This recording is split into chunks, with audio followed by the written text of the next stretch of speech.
بسم اللہ الرحمن الرحیم۔ رسول کریم صلی اللہ علیہ وآلہ وسلم نے فرمایا، مدینہ منورہ کے راستوں پر فرشتے پہرا دیتے ہیں، نہ یہاں طاعون آ سکتی ہے اور نہ دجال آ سکتا ہے۔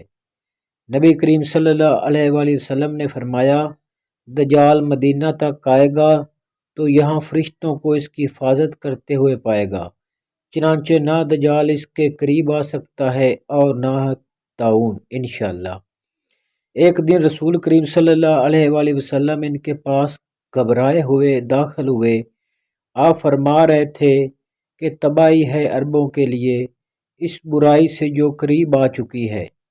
آج یاجوج ماجوج کی دیوار سے اتنا کھل گیا ہے، اور آپ نے اپنے انگوٹھے اور اس کی قریب والی انگلی کو ملا کر ایک حلقہ بنایا۔ اتنا سن کر زینب بن حبش رضی اللہ عنہ نے بیان دیا کیا کہ میں نے عرض کیا، یا رسول اللہ صلی اللہ علیہ وآلہ وسلم، تو کیا ہم اس کے باوجود ہلاک ہو جائیں گے کہ ہم میں نیک صالح لوگ بھی زندہ ہوں گے؟ حضرت صلی اللہ علیہ وآلہ وسلم نے ارشاد فرمایا کہ ہاں، جب برائی بہت بڑھ جائے گی